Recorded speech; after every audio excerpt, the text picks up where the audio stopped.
자, 여러분 안녕하세요. 클릭해주셔서 진심으로 감사드립니다. 4분짜리 유튜브 사자튜브에 오신 것을 진심으로 환영합니다. 근데 말만 4분짜리예요. 그래서 사자가 돼버렸어요. 자, 오늘 영상도 4분은 넘어갑니다. 하지만 그렇게 길지 않고요. 굉장히 알찹니다. 양해 굉장히 부탁드릴게요. 자, 오늘 미국 테이퍼링 하면 주식시장 망하나요? 얘기를 해보려고 합니다. 자, 그러려면 테이퍼링에 대해서 알아봐야 되잖아요. 테이퍼링에 대해서 가장 명쾌하고 깔끔하고 쉽게 설명해 드리도록 하겠습니다. 테이퍼링은 이거예요. 자산 매입 규모 축소를 의미합니다. 이 뭔 개소리야! 그쵸? 어렵죠? 조금 더 쉽게 말씀드릴게요. 시중에 풀어주던 돈을 다시 걷어들이는 겁니다. 안 쉬워. 절대 쉽지 않은데? 그래요?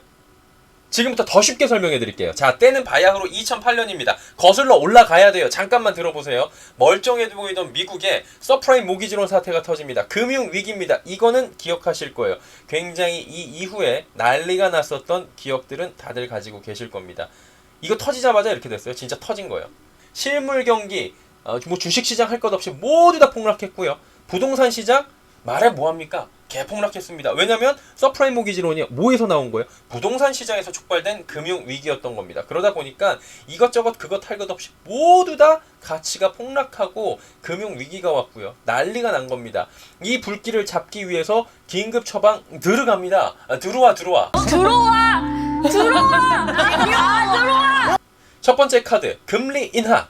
5%에 달하던 시중금리를 제로금리 수준으로 대폭 인하해버립니다. 자, 보세요. 요 파란색만 보세요. 기준금리. 이게 파란색이거든요. 2008년부터 10년 사이에 이 5%가 넘던 금리가 어떻게 됩니까? 빅컷. 빅컷을 단행하면서 제로금리에 수렴하게 됩니다. 그리고 꽤 오랜 기간 이 제로금리를 유지를 하게 됩니다. 제로금리로 싸게는 빌려드릴게. 이것저것 소비도 하고 경기 살려봐. 하다 보니까 김상중 씨가 돼서 다시 한번 그냥 김상중 씨로 할게요. MG 제로금리로 싸게는 빌려드릴게. 이것저것 소비도 하고 경기를 살려봐. 그런데 말입니다. 그게 생각처럼 안 돼요. 이것을 어쩌죠? 난리가 난 겁니다. 아니 금리 내렸는데 안 잡혀요. 경기가 안 돌아와. 안 잡힌다 이거지. 진행시켜. 양적 완화 진행시켜. 결국에 양적 완화 카드가 이번에 나오게 되는 겁니다. 양적 완화. 기억하세요. 그냥 돈을 막 푸는 거예요. 양적 완화는. 중앙은행이 돈 막 찍어내고 막 뿌리는 거예요. 우리로 따지면 한국은행이 돈을 막 찍어요. 그래서 막 뿌려주는 거예요. 어떻게? 이렇게. 헬리콥터로 그냥 막 돈 뿌리는 거예요. 그래서 이때 당시에 나온 얘기가 헬리콥터 살포다. 뭐 이런 얘기가 나왔습니다. 그냥 하늘에서 돈을 다 뿌려버려. 정확히는 돈을 찍고 그걸로 채권을 사주는 거예요. 채권은 국채, 공기업체, 회사채, 주택, 모기지 다 사줍니다. 기업은 채권을 발행해서 팔면 돈이 조달되는 구조로 이용들을 많이 하는데 그걸 이제 다 사주는 거예요. 채권은 어음 개념이죠. 돈 빌려주고 갚으라는 증서 정도로 이해하시면 아주 쉽습니다. 참고로 채권을 1.1% 시중금리로 찍어냈는데 이거 안 팔리면 어떻게 될까요?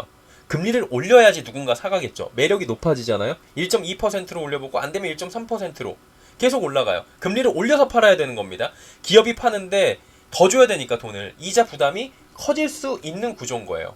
근데 그걸 그냥 찍는 대로 싸게 찍어내도 국가에서 양껏 다 사주는 거예요. 얼마나 좋아요 이거. 말 나온 김에 구독과 좋아요. 자, 지들끼리 찍고 사주고 막 하는 거예요. 이게 천조국 미국이니까 쌉 가능한 겁니다. 돈 찍어서 현금 들어오니까 그 돈으로 여기저기 그기 이거저거 그거 막 사용해요. 죽어가는 경기 다 살려내는 닥터입니다. 낭만 닥터 김사부라고 할까요? 이 환자 내가 꼭 살립니다. 낭만 닥터 김사부예요. 경기 내가 반드시 살려낼 거야. 성공적 구독 좋아요. 어쨌든 간에 다시 돌아와서 얘기를 해보면 아까 말씀드렸잖아요. 여기 2008년부터 2010년까지 빅컷을 단행해서 제로금리를 그냥 기준금리 만들어버립니다. 첫 번째 기준금리 내려버렸어요. 그리고 돈을 막 찍어내서 풀어내요. 채권을 다 사줘요. 자, 그러니까 어떻게 돼요? 제로금리를 유지하다가 한번 올립니다. 왜? 이 사이에 이제 경기가 조금 돌아오는 듯한 느낌을 받았거든요. 마냥 할 수는 없어요. 그러다 보니까 이제 금리를 한번 올려볼까 하면서 슬금슬금 금리를 올리고 있었어요. 참 좋아져갖고 금리 올리고 돈 풀기 줄이나 했더니 난임이 두두 등장합니다. 나는 우한폐렴, 다른 말로는 코로나19 망할 놈. 경제위기가 이놈 때문에 또 와요. 근데 이번엔 좀 달라요. 기업 부실 등의 뭐 부동산 채권에 의한 것이 아니라 역병, 연병, 유례없는 사태였고요. 다들 혼돈의 카오스입니다. 어쩌지 하는 사이에 자산시장은 떡락해버립니다. 이렇게 됐어요. 자, 보시면 코스피, 니케이, S&P 500 다 필요 없어요. 그냥 여기에요. 여기 3월 기억나시죠? 작년 3월 난리가 났습니다. 다 그냥 꽂아버렸어요. 이런 일을 겪으신 분들이 아마 거의 안 계셨을 거예요. 그냥 혼돈의 도가니탕, 패닉 상태, 대응 불능 상태, 난리가 났습니다. 이 새끼 봐라. 또야. 진행시켜. 양적 완화. 양적 완화를 또 진행시키게 됩니다. 참나, 이번에도 내 환자 내가 꼭 살립니다. 자, 주문 들어왔다. 금리 인하의 양적 완화는 무제한. 2020년 3월 15일 제로금리 정책 복귀합니다. 20일엔 무제한 양적 완화를 선언하게 되죠. 4월 9일에는 투기금급 회사채에 2조 3천억 달러, 우리 돈으로 2,800조 원 투입합니다. 참고로 내년 2022년 대한민국 슈퍼 예산은 600조 원입니다. 현재까지 매달 1,200억 달러, 우리 돈 140조 원을 매달 미국 국채와 주택저당증권, MBS 등을 매입하는 데 이용하고 있습니다. 자, 그 결과는 성공! 당연하죠. 성공을 못할 수가 없습니다. 만병통치약입니다. 이쯤 되면 그냥 치트키죠. 쇼미더머니 그냥 치면 끝나는 거예요. 그런데 부작용? 당연하지. 인플레이션? 유발하지. 돈이 넘치게 많으니까 시중통화 대비 재화의 가치가 떨어질 수밖에 없는 겁니다. 자, 이로 인해서 물가 상승이 나와요. 어려운 말로 하면 인플레이션이라고 얘기하죠. 그냥 다 올라간다는 거예요. 막 이거저거 막 가격이 다 올라요. 그냥 돈을 꽁으로 주는 거 아니에요. 부채 미친 듯 늘어나서 가계부채 늘고요. 기업부채 늘고요. 부실기업 생기고요. 국가부채까지 미친 듯이 늘어납니다. 현재 미국 28조 달러의 부채입니다. 이게 얼마냐면 3경 2,704조 수준입니다. 대단하죠? 미국 정부 부채가 올라가는 속도입니다. 2010년도부터 해갖고 그냥 수직 상승하다가 작년에 어떻게 돼요? 그냥 퍼펙트하게 올라가 버립니다. 미국 정부 부채 한도도 같이 올라가긴 해요. 올리고 이거는 근데 의회에서 협의를 하기 때문에 한 번에 어디까지 올리고 어디까지 올리는 계단식으로 올라가요. 근데 보세요. 그 어느 때보다도 부채 한도와 미국 정부 부채의 괴리감이 큽니다. 이거 관리 들어가려고 지금 노력 중이에요. 부채 한도 늘려요. 부채 한도 늘려요. 우리 이야기 중이고요. 부채 한도 조정할 것으로 보이긴 합니다. 이제 상하원에서 협의를 할 거예요. 8월 휴회가 지나면 이 얘기 할 거예요. 이거 만약에 조정 안 돼서 부채 한도 못 늘리면 어떻게 돼요? 디폴트 납니다. 또 셧다운 얘기 나와요. 이 부분은 나중에 다시 정리해 드릴게요. 자, 돈이 차고 넘칩니다. 시중에. 부실기업, 한계기업은 버틸 만한 여력이 있어요. 왜냐? 돈 막 빌려주니까, 싸게 빌려주니까 버텨요. 근데 금리 올라가고 유동성 줄어들면 얘네들이 어떻게 돼요? 바로 도산합니다. 도미노 현상이요. 이렇게 돼요. 버티다가 그냥 폭삭 주저앉게 되는 겁니다. 돈이 그리고 자산시장 버블을 형성하게 되는 부작용이 나와요. 코인, 부동산, 주식, 갈 곳 없는 돈들이 막 밀려다녀요. 양극화는 심해집니다. 있는 사람들은 그냥 돈 빌려갖고 또 돈 넣고 돈 먹기 해요. 근데 없는 사람들은 돈으로 빚을 막아요. 빚을 내서 빚을 막아요. 지금 우리나라 봐도 이건 딱 보이는 상황이죠. 그래서 연준은 인플레이션 일정 수준 이상이 되면 금리를 올리고 양적 완화 규모를 축소한다고 이야기합니다. 자, 이 양적 완화 축소의 첫 번째 단계가 테이퍼링이라는 거예요. 채권의 매입 규모를 줄이는 거. 와, 이거 말하려고 여태 떠들었네. 자, 시중에 돈 뿌리는 수준이 헬리콥터 살포 수준이었어요. 아까 보셨죠? 근데 기관총 정도로 바뀌어요. 뿌리는 수준이. 근데 권총으로 바뀔 거고요. 세총으로 바뀌어요. 계속 뒷그레이드 되면서 돈 뿌리는 수준이 줄어들게 됩니다. 연준의 자산 매입 규모가 1,200억 달러에서 점차 줄어들겠죠.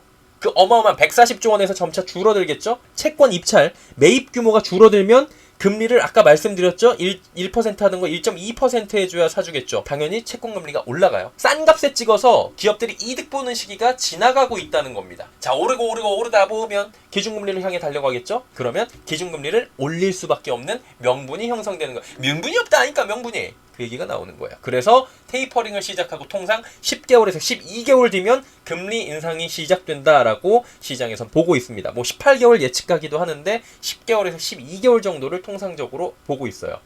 그래서 테이퍼링 시점이 중요하고 궁금하고 무서워요. 왜? 금리 올릴 시기를 가늠할 수 있으니까. 그러면 테이퍼링 하면 어떻게 돼요? 그냥 반대로 간다고 보시면 편해요. 좀 있어 보이는 말로는 긴축, 유동성이 줄어들게 되겠죠. 개인들 소비 줄고요. 기업들도 허리띠 조이고 한계 기업들은 미천이 드러날 겁니다. 국가도 유동성 위기 맞는 것들이 생겨나요. 국가 부채 얘기 나오겠죠? 그냥 돈자치 끝난 거예요. 언제 해요? 일단 어차피 미국은 타국가 생각 안 합니다. 얘들은 지들만 잘 살면 돼요. 원래 그래요. 그래서 11월 이야기 나오고 있었어요. 이제 잭슨홀 미팅 시작하죠. 여기서 힌트가 좀 나올 것 같아요. 힌트가 만약에 안 나오고 아무 말도 안 하면 델타 변이로 조금 미뤄진 거다라고 이해하면 될 것 같아요. 힌트는 이거예요. 테이퍼링의 힌트는 두 가지입니다. 고용과 CPI, PPI. CPI는 소비자 물가지수, PPI는 생산자 물가지수. 이 세 가지가 동시에 충족돼야 돼요. 소비자 물가지수도 완만하게 올라가고 생산자 물가지수도 잘 올라가고 고용도 잘 되고 있어야 돼요. 즉 물가를 가늠할 수 있는 지표가 역대급으로 올라주고 뭐 역대급이 아니더라도 어느 정도에 올라주면서 뒷받침을 해주고 고용까지 올라가 줘야 돼요. 근데 지금 보면 지표들 CPI, PPI가 역대급으로 올라주다가 잠깐 주춤할 것 같은 모습을 보여주고 있어요. 그런데 이 부분은 충족. CPI, PPI 현재 충족입니다. 마지막 관문은 뭐예요? 고용이죠. 고용 취업이라는 거잖아요. 고용이 코로나로 인해서 개선이 잘 안 되고 있어요. 생각보다 지금도 좀 덜 되고 있어요. 되는 척 하다가 또 델타 변이 때문에 잘 안 되고 있어요. 그래서 이걸 좀 보겠다라고 지금 얘기를 연준은 하고 있는 것 같아요. 중요한 건 무조건 쏠 수 있어! 쏠 수 있는 게 아니라 할 수 있다고 하는 겁니다. 무엇을? 테이퍼링을. 연내 테이퍼링은 할 것 같아요. 얘기할 것 같아요. 그리고 내년 2022년도 말이나 내후년 2023년 초면 금리 무조건 올리게 될 것 같아요. 그렇다면 주식시장은 단기 충격이죠. 지난번에 테이퍼링 얘기 그냥 테이퍼링의 태자만 꺼내니까 그냥 막 덜덜덜덜 3,300부터 3,000 초반까지 급락합니다. 그리고 지금 테이퍼링이 좀 늦춰질 수 있어요 라고 댈러스 연은 총재가 얘기하니까 이 양반이 맵하거든요. 갑자기 3,200까지 급등이 나온 거예요. 저 어떻게 할까요 선생님? 잭슨홀 미팅에서 별다른 얘기가 없으면 한 번 더 돈놀이가 갈 수가 있어요. 잭슨홀 미팅은 8월 26일부터 28일 현지 시간에 펼쳐지게 되고 이 파월 형님 등판이 본인 등판이 중요하거든요. 동부 시간 기준으로 8월 27일 오전 10시입니다. 11시간 시차니까 우리 시간으로는 8월 27일 금요일 오후 11시라고 보면 될 것 같아요. 13시간 시차구나. 죄송해요. 13시간이네요. 오후 11시라고 보면 될 것 같습니다. 파월 본인 등판 언제라고요? 8월 27일 오후 11시 우리 시간으로 이때 등판합니다. 뭐라 그러는지 봐야 돼요. 중요해요. 어떻게 할까요 선생님? 물론 지금까지 말씀드린 건 미국 기준입니다. 대한민국 증시는 선별적으로 갈 수도 있습니다. 그런데 중요한 건 이거예요. 테이퍼링 얘기가 만약에 나오면 초반에 글로벌리하게 단기 충격이 예상됩니다. 그 부분에 대해서 내가 충격이 좀 있을 것 같아라고 해가지고 좀 일부 정리를 하시는 분들이 계실 수 있고 몰라 나 한번 버텨볼 거야. 어차피 실적 잘 나오고 테이퍼링은 경기 좋을 때 하는 거야. 초반에만 그렇고 괜찮아질 거야 라고 생각을 하면 버텨보시면 되는 겁니다. 선택은 각자입니다. 하지만 초반 단기 충격은 어느 정도 예측이 되고 있다라고 시장에선 나오고 있어요. 끝!